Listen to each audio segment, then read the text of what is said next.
Halo guys, kita dari Guna, Gak gak Guna. guna. Bersama aku Antara Madia dan Annyeonghaseyo, aku Cemi. kita bakalan update seputaran hari ini. Oke. Jadi tuh ini Bentar, sebelum itu, apa? ada yang notice nggak sih? Ada yang berbeda dari kita? Oh iya, Oh my god. iya. Makin keren kan? Iya, wow wow wow wow. Nah, buat kalian yang penasaran sama sosok kita ini nih, dua di Iya, bawah. ini sosok asli kita. Benar. Sebenarnya kita anomali. Iya, anomali yang turun ke bumi untuk membacakan berita-berita nggak jelas. Benar. Jadi tuh gini Ada gini. gimana Aku tuh? tadi tuh scroll di Twitter yang katanya isinya post-post orang-orang yang cerdas-cerdas. Guys, Aku nggak tahu ini maksudnya cerdas yang atau gimana. tinggi adalah SDM yang sudah menggunakan Twitter, Oh katanya iya. gitu. Makanya. Iya karena aku ngeliat post ini ya, ada vakum kutu. Ya, ya ini sebenarnya apa ya? Aku tuh pernah ngeliat alat-alat kayak gini dipakai sama orang beneran, maksudnya dipakai sama temanku gitu loh, model-model vakum kutu kayak gini. Ada komen ini tuh iklan ya, aku nggak tahu iklan dari mana kayak sih. Kalau dilihat dari tampilannya kayak TikTok nggak sih? TikTok sih, iya. Nah, terus ada orang curhat. Dulu gue pakai monyet tetangga minjem kan cepet sih sampai bersih tapi harus duduk tegak. Jadi pakai monyet anjing. Tapi emang pakai monyet lebih worth it daripada pakai alat kayak gitu. Iya kan? Worth it dulu gimana nih? Masalahnya kalau monyetnya, ya gimana ya? Kalau kita bayar, kembali lagi kalau bayar, worth it ya. Tergantung bayarnya berapa ya. Cuma, Goceng, biasanya goceng. nah ini penampakan kalau kamu diambilin kutunya sama para monyet yang ganteng-ganteng ini. Sebenarnya itu apa ya, kalau kalian sering lihat di kebun binatang, monyet-monyet emang suka nitilin kutu kan, makanin kutu gitu, nah kan. Kalau Lucu ini banget. ya ini tutorial nampolin ya, ini ditampol monyet ya. Nah, kalau cewek sendiri ada pengalaman nggak? Mungkin kamu pernah ditampol sama kutu, betul kutu Iya, anjing. aku gak punya kutu, cuman apa ya, pas itu tuh aku punya tetangga kutuan kan, dia melihara monyet buat bersihin kutu-kutunya. Terus habis itu dia kan masih kutuan, terus anak-anak lain kan yang masih pada kutuan gitu, itu tuh ke rumah tetangga yang punya monyet itu buat nyewa monyetnya. Monyetnya disewain, tiap ituin kutu bayar goceng. Goceng tuh Ya, berapa sih? Goceng tuh berapa sih? 5.000, 5.000. Oh, 5.000 ya. Wah, bro, murah banget ya. Iya, itu dulu itu pas aku SMP. Aku dulu juga nggak tahu kenapa banyak dari teman-teman SD ku tuh juga kena kutu gitu loh. Cuman bedanya kalau aku kena kutunya dari saudara aku ya. Gara-gara kan dulu kan saudaraku tuh kutuan. Waktu itu kena Iya. kutu dia. Nah, terus dia tidur di bantal yang sama kayak aku. Iya, Besoknya kalau itu kutuan, pas aku kocak. nah, aku tuh punya cara sendiri biar terhindar dari kutu. Apa tuh? Kan saudaraku kutuan ya, terus kan Oh. kalau lebaran biasanya nginep bareng kan. Nah, aku pakai penutup kepala. Hah? Yang buat mandi, tahu nggak yang buat mandi? Oh, itu yang plastik itu ya. Iya, aku pakai itu kalau tidur. Pas ditanya, "Teteh kenapa Teteh pakai itu?" Aku jawab dengan jujur, "Aku nggak mau kutuan." Oh. Oh, itu kenapa kamu gak pernah kutuan? Hmm. Aku pernah kutuan sekali doang, habis itu udah nggak. Berarti Itu pun pernah dong. cuma bentar doang. Iya, kayak kalau kutuan waktu itu kasih apa? Kasih monyet juga ya? Enggak, aku waktu itu kutuannya kan cuma bentar ya. Itu aku kayak mendeteksi adanya pergerakan di kepalaku, jadi oh my god, aku kutuan. Akhirnya aku langsung rajin sampoan. Habis Oh, iya, itu iya, iya, iya. pakai apa ya, nenek aku ngasih tanaman gitu. Nggak tahu, lupa apa gitu. Apa ya? Lidah buaya? Nggak Nggak tahu. tahu sih, bukan lidah buaya ya. Soalnya kalau aku dulu kutuan disampoin, nah samponya tuh itu nggak cocok sama kulit kepala aku, jadi panas gitu habis itu. Tapi emang kutunya mati sih habis itu.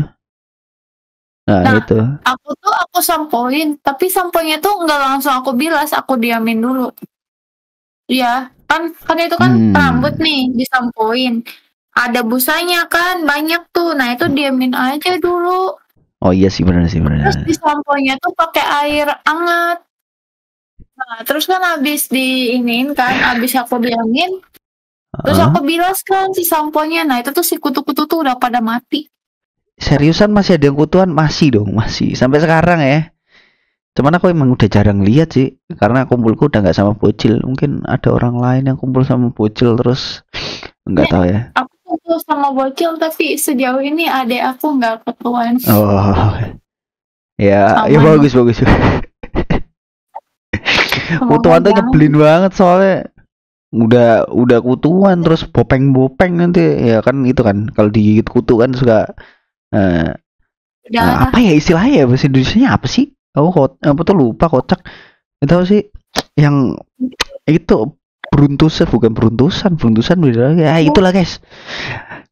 Ngomongnya susah banget deh. Iya tuh kulit kepalanya tuh berkerak gitu gini. Nah iya berkerak pas aku scrolling ini cari-cari berita dan lain-lain ketemu sebenarnya nggak di Twitter sih, aku ketemunya di TikTok. Si Noxa, si Prompto itu apa sih pembuat tung sahur.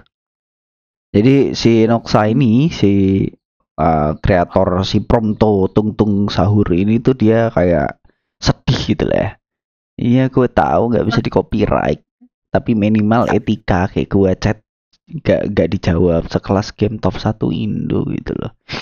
Jadi tuh kasusnya tuh gini, si Cemi sebenarnya tahu kasusnya nggak? Atau itu kan ini apa sih Free Fire ya? Iya. Free Fire kan. Free Fire tuh ngeluarin skin baru. Kalau kalian main app, kalian pasti tahu di situ ada skin apa? Skin tung sahur yang bisa yang baru. Itu kan skin event ya kalau nggak salah tuh. Nah, kalian bisa pakai tuh skinnya. Cuman pihak Garenanya, ya kayak dari Garena ya kalau nggak salah. Iya, Garena benar. Nah, dari Garena itu tuh nggak apa ya, nggak konser ke Sinoxa kalau pakai tung sahur gitu, asal pakai aja gitu. Iya. Oh, soalnya gini. Nggak tahu kalau dia yang buat tung sahur. Iya sebenarnya aku juga nggak tahu loh kalau dia yang ngeprompto tung sahur ini.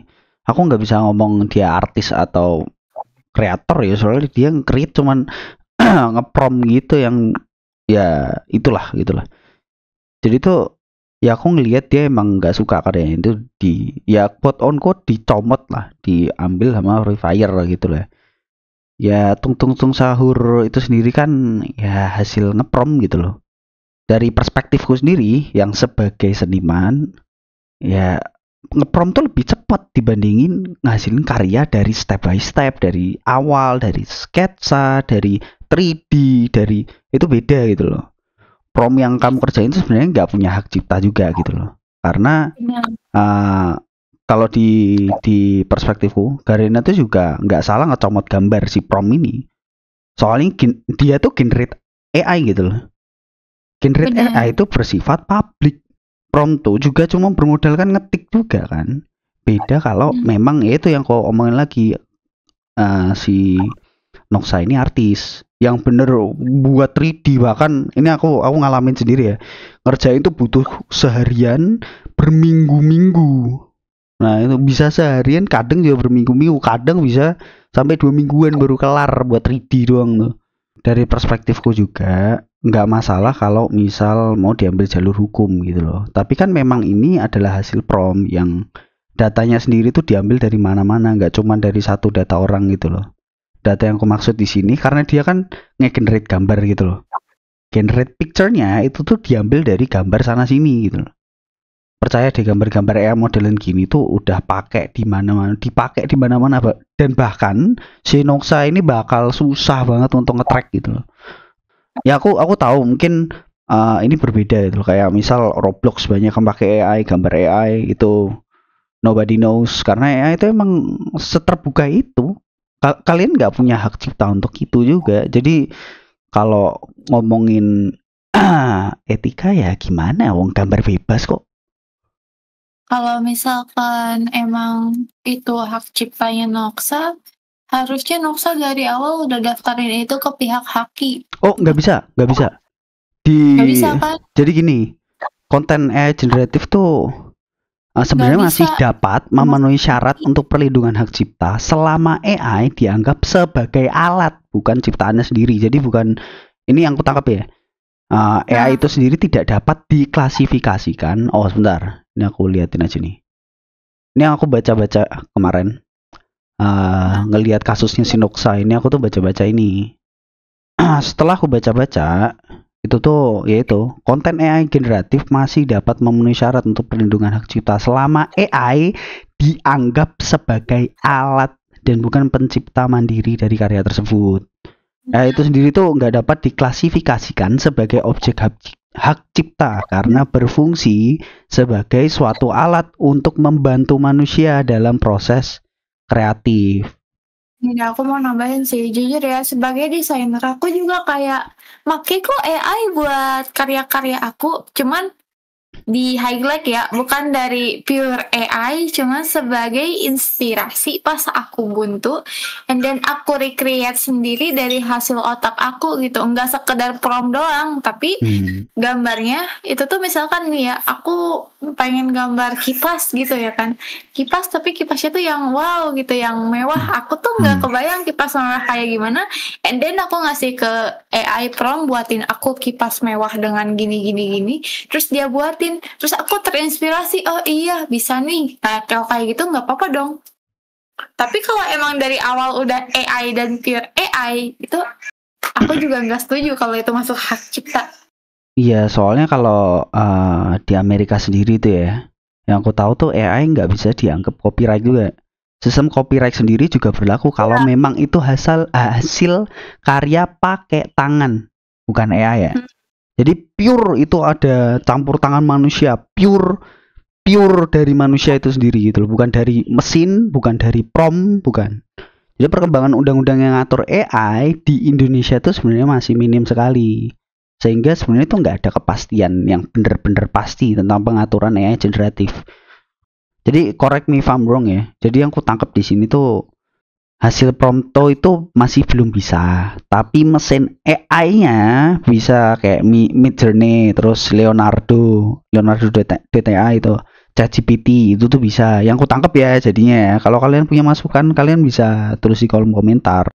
Jadi ini tuh buat perhatian untuk kalian semua ya. Kalau kalian udah ngebuat AI dan terus viral nih, view-nya meledak ya, kalian juga harus siap-siap kalau karya kalian tuh dicomot orang, soalnya karya kalian tuh bersifat juga publik. Kalian kalau ngeprompt di AI generated image, biasanya tuh ada juga tulisan tuh yang free, itu tuh bakal bisa dilihat semua orang. Jadi tuh udah hak publik gitu loh. Karena emang itu sifatnya publik, jadi susah juga. Jadi jangan bersedih juga gitu loh. Soalnya kalau aku ngeliat konten-kontennya ini ada si Adit nih. Apakah si Noxa sudah menanyakan kreator Denis, astaga kok Aditnya deh. Nah ada karakter Denis. Terus ini yang aku ngeliat ada Growtopia. Apakah Anda sudah bertanya beretika? Who knows? Aku juga nggak tahu. Aku juga sebenarnya nggak terlalu peduli sama ini. Cuma kalau ngomongin etika kembali lagi. Oke, jadi ngomong-ngomong masalah ya, pas banget aku tuh scroll hari kemarin tuh ngelihat postingan ini nih. Kalian kalau ngelihat foto ini tuh reaksinya gimana? Maksudnya tanggapan kalian gimana? Cemik sendiri.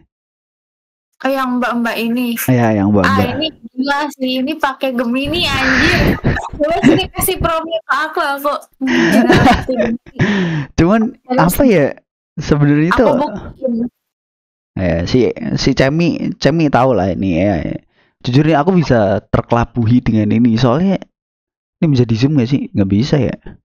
Bisa. Jadi tuh mbak-mbak cantik yang duduk di cafe ini tuh hasil generated AI guys. Malah jadi tambah serem ya aku mikirnya. Maksudku tuh kan basicnya tuh melajari algoritma gitu loh dari banyak hal. Jadi kamu bisa create macam-macam dari AI itu gitu loh. Jadi bisa dong algoritma tuh melajarin AI, bisa ngambil wujudmu atau fotoku atau foto siapapun itu terus dimasukin ke dalam jaringan AI ini gitu loh. Ini si ChatGPT Indonesia, dia tuh bagiin prompt gitu loh. Buatkan saya gambar high detail, nanti tuh keluarnya sama. Ya sekilas sama lah kayak gini. Sama kayak ini si apa tuh banyak orang yang udah nyoba juga kan. Dan hasilnya gini. Bro, it's kind of scary, bro. Oh, hasil nge-prompt juga loh. Iya, emang ya. Kayak bukan AI ya. Aku juga ngelihat ya menakutkan sekali. Bukan AI. Kalau kalian butuh bukti, ada gak sih promnya sini? Aku buktiin deh. Bentar, nih ya. Kasihin Cemi nih. Cemi ingin membuktikan promnya. Kita save dulu. Si Cemi itu mau nyoba prom ini nih. Apakah bisa sama? Jadi hasilnya tuh kayak gini guys. Oh, that was crazy, bro. Hasilnya kayak gini. Waduh, ada gambar yang membahayakan. Wow. Tapi kalau kalian lihat gambar AI itu sebenarnya itu loh. Kalau yang detail-detail gitu ya, sebenarnya itu bisa kelihatan itu loh. Ini berita selanjutnya nyebelin dulu ya sih. Kita ngelihat bareng-bareng lah video ini. Kita ngeliat bareng-bareng. Ini adalah chat dari seseorang kepada petugas damkar. Ia mengaku menemukan ular di rumahnya di Ciputat Timur, Tangerang Selatan. Tanpa curiga, laporan itu langsung direspons. 3 personel damkar langsung berangkat ke lokasi dengan perlengkapan lengkap. Namun begitu tiba di lokasi, telepon pelapor tidak diangkat dan pesan pun lambat dibalas. Akhirnya, petugas memutuskan menemui ketua RT setempat. Pelapor malah mengirim pesan yang bikin petugas geleng-geleng kepala. Alih-alih membahas soal ular, si pelapor yang ternyata debt collector justru meminta petugas menagih utang pinjol kepada seseorang yang sebelumnya mengaku sebagai pelapor. Petugas damkar pun mengaku kecewa dengan ulah pelaku. Nah, setelah kita sampai di lokasi, kita sudah konfirmasi ke Pak RT, kita sudah konsultasi juga ke Pak RT, kita telepon ulang, kita telepon kembali dan kita WA. Nah, ternyata si pelapor ini menyuruh menagih hutang nasabahnya atas nama DI ya. Inisial DI itu adalah nasabah pinjol, demikian. Tidak untuk ditiru ya, nomor telepon darurat damkar adalah nomor yang memang diperuntukkan untuk kondisi genting, bukan untuk disalahgunakan. Syahbudin Atar melaporkan dari Tangerang Selatan. Ini aku ceritain ulang nih. Jadi awalnya itu ada orang nih minta tolong untuk ngambilin ular. Terus pas kita lihat videonya itu ya gimana ya, abang damkarnya itu kasihan gitu loh. Udah mau kesana makan waktu kan, karena yang di pikiran mas-mas damkar ini kan kondisinya bisa mengancam nyawa, ada ular gitu kan. Karena laporan awalnya tuh kayak gitu, ular gitu loh. Sampai sana di prank emang kampret ya. Kelakuan-kelakuannya ini jangan sampai ditiru lah anjir, apalagi yang niru debt collector lagi. Setauku juga nih, telepon prank model kayak ini nih, itu termasuk ke laporan palsu dan termasuk ke dalam undang-undang gitu loh. Di nelpon damkar, pihak damkarnya ngira bisa menolong kan, endingnya malah di prank, kampret banget deh. Gimana Cem? Jadi tugas damkar itu apa? Apa? Tugas damkar apa? Sebenarnya tugas damkar Banyak. kalau di Indo, di Indo banyak ya, rangkep ya. Itu kenapa saya selalu mendoakan damkar semoga baik-baik saja, sehat-sehat saja, dilancarkan rezekinya, barokah selalu, amin ya. Jadi gini, masih masalah laporan itu palsu nih. Di beberapa negara tuh termasuk Indonesia, laporan palsu kayak gini tuh sebenarnya bisa kejerat UU ITE pasal 220 KUHP tentang laporan palsu. Bahkan yang aku pernah baca nih, di Amrik ya, ini walaupun beda negara ya. Jadi ada yang sampai di penjara 20 tahun loh, cuman karena panggil SWAT buat prank.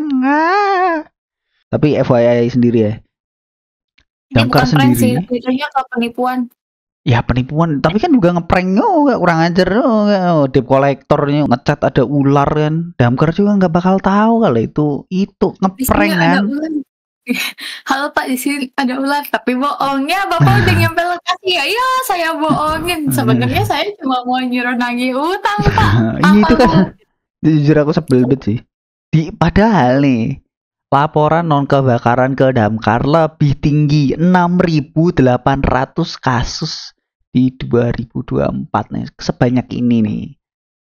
Nih bayangin nih, per tahun kan ada 365 hari ya. Ini laporannya 6.800. Terus harus ngadepin telepon prank kayak gini ya. Damkar tuh ibaratnya Avengers kita, guys. Avengers kita, hero Iya, kita. The Real Avenger. Nah, tapi malah kalian prank gitu. Apa nggak ngabisin waktu, ngabisin tenaga, ngabisin bensin? Iya makanya kan. Nggak dibayar lagi. Ya digaji sih Jam. Ya digaji sih, tapi ya Digaji juga nggak dibayar. Digaji mereka. Cuman kan ya itulah. Masih banyak laporan ya apa ya. Prank-prank kayak gini tuh bikin waktu mereka yang seharusnya tuh relatif sigap, tanggap kayak gitu ke kasus-kasus yang beneran urgent tuh malah kan jadi lambat gitu loh. Jadi nggak bisa ketanganin takutnya kan. Itu masalahnya. Setelah damkar-damkaran ini, aku juga waktu kemarin nemu berita yang nyebelin juga sih. Ini damn bro. Kayak orang mesum ya. Astaga, ini parah banget. Bro, I hate this. contoh manusia yang tidak bisa mengatur nafsunya. Iya makanya. Dan perbuatannya tuh sangat amat tercela, tidak apa ya? Tidak baik untuk melakukan lah intinya. Cuman Ya, kalian tahu nggak bohong. sih? Iya, jadi tuh kayak korban-korban gini tuh ada kemungkinan, aku nggak tahu ya kemungkinan berapa persen, cuman ada kemungkinan bisa jadi pelaku juga. Jadi korban-korban kayak gini, apa sih dari pelaku-pelaku yang notabene nafsu aja nggak bisa dijaga. Kalau nafsu cuman ada di ujung bawah ya gitu. Nafsunya nggak kontrolan. Buat kalian ya, siapapun ini, jangan mentingin kepala bawah. Coba mikir pakai kepala atas dulu. Iya. Aku juga sebel juga sih ngeliatnya sih. Aku nggak bisa nunjukin fotonya ya. Kalian bisa cari di apa sih? Di internet ya banyak ini si Indomaret ini. Jadi kasusnya secara singkat ada pegawai minimarket gitu kan. Jadi ada pegawai minimarket yang lagi turn on gitu kan, berapi-api ini gitu. Sehingga dia tidak bisa menahan api itu. Lalu dia melampiaskan api itu kepada pelanggannya, di mana pelanggannya ini masih bocil dan diiming-imingi up game gitu. Tahu aku kayak gitu. Untuk lengkap video sama beritanya kita nggak bisa tampilin di sini, nanti kena dolar kuning ya. Kalian lihat aja. Jadi.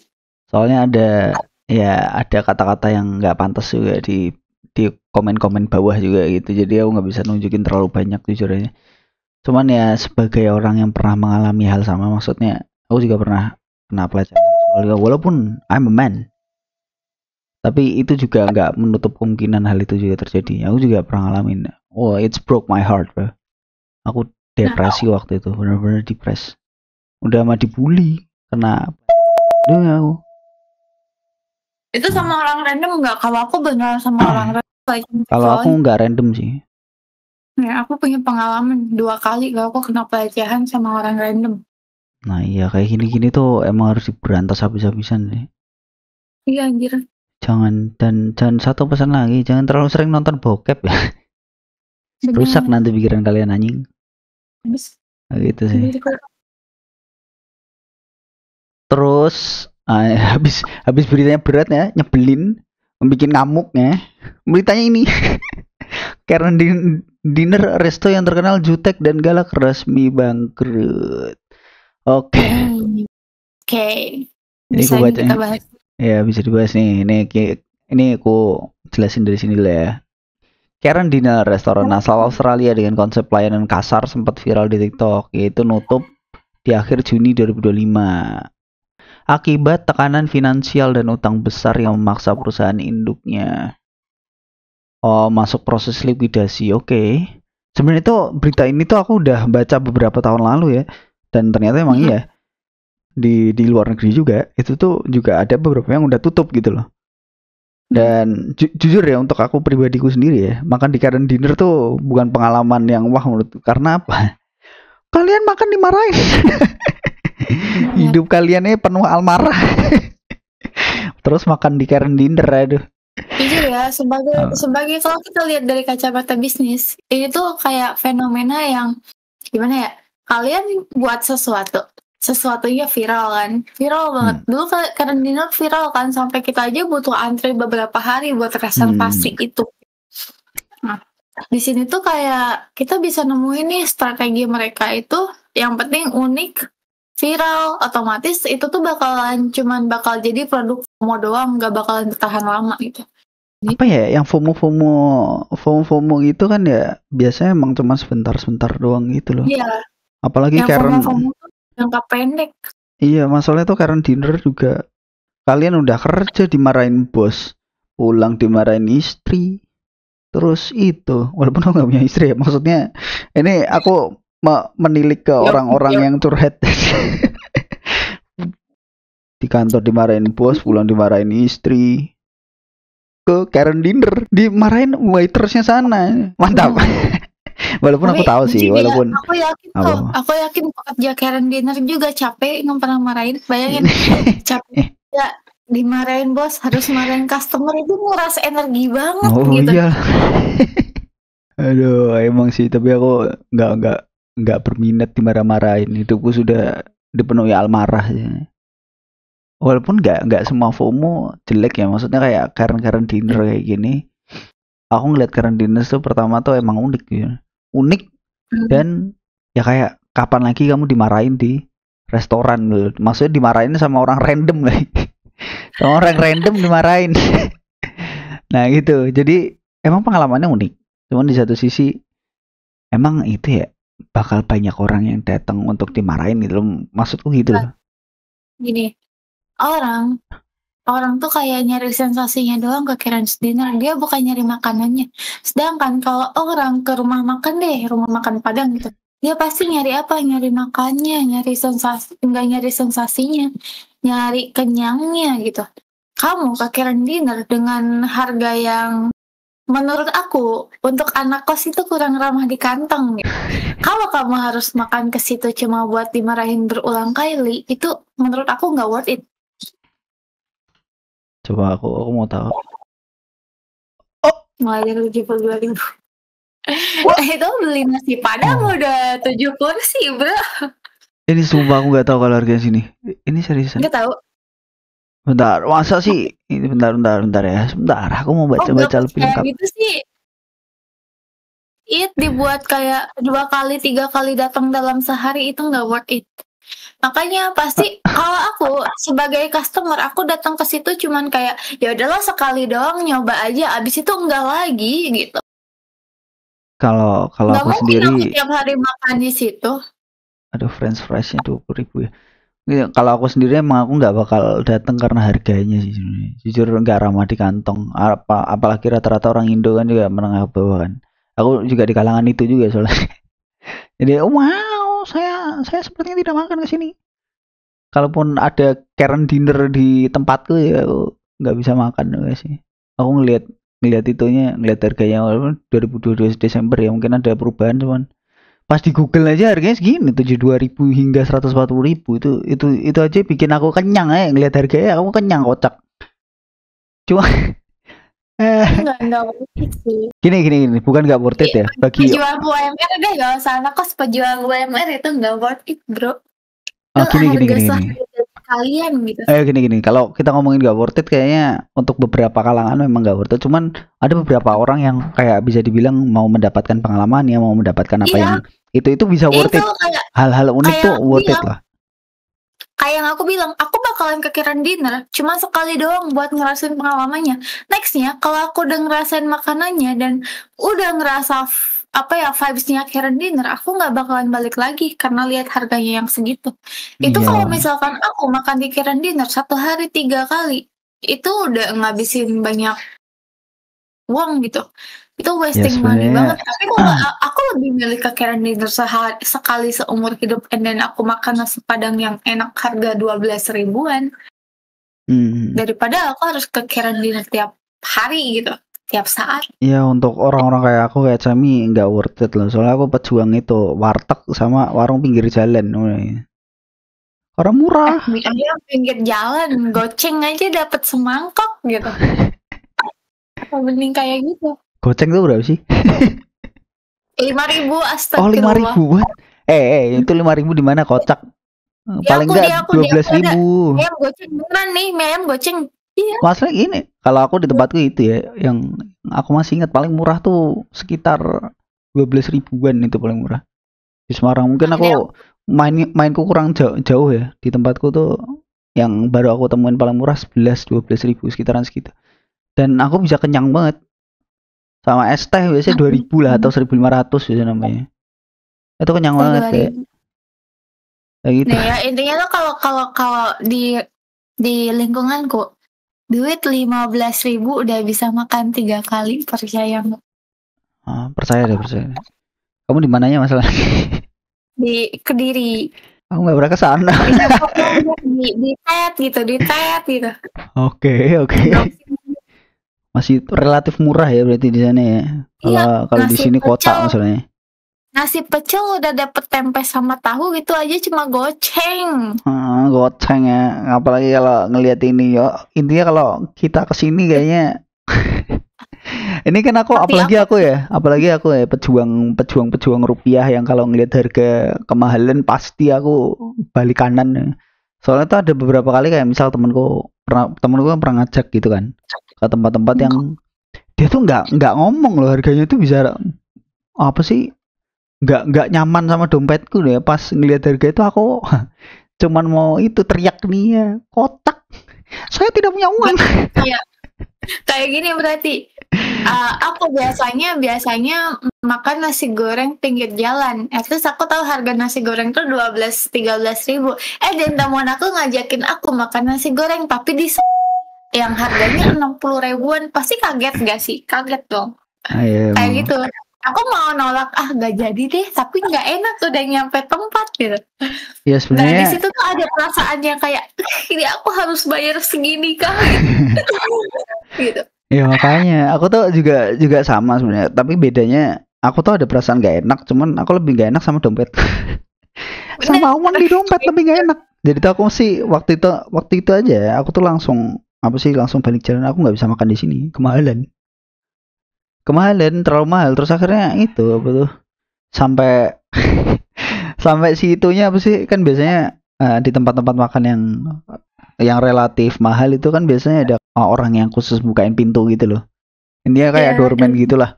Nah dia tuh sampai apa ya, mukanya tuh kayak bukan nggak suka ya, kayak apa sih, maaf Anda sudah kesini harganya mahal sepertinya.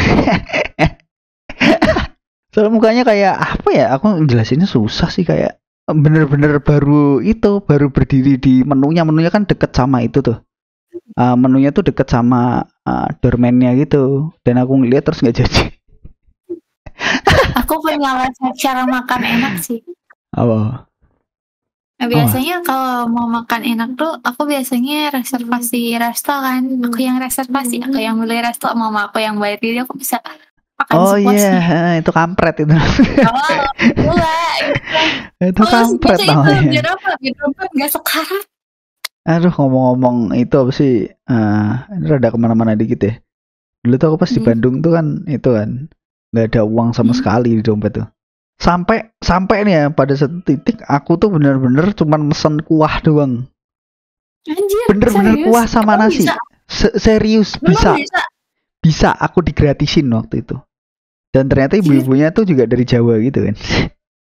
Anjir, aku tiap kali mikir itu, aduh ini ibu-ibunya baik banget semua. Soalnya aku tuh saking nggak ada uangnya, aku akhirnya, Bu di sini kuah boleh minta nggak Bu? Oh boleh nggak apa-apa. Dan beberapa kali ibu-ibunya itu masih aku lauk. Aku makannya sambil nangis sih.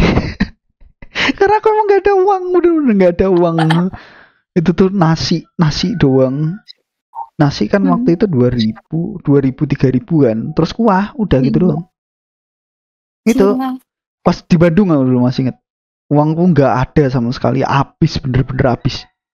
Aku sama makan itu ngelihat harga Cairns dinner, wah saya nangis sih. Ya itu. Aku juga nggak kuat sih makan yang terlalu mahal kayak gini. Aku banyak mikir orangnya soalnya. Jadi aku habis makan nih mikir apa. Ya udah sebenarnya gitu aja sih guys. Untuk berita guna nggak guna kali ini ya. Sebenarnya emang nggak guna. Nggak guna sih sebenarnya. Aku cuma mau ngasih pesan buat para cewek, hati-hati aja kalau ketemu orang random.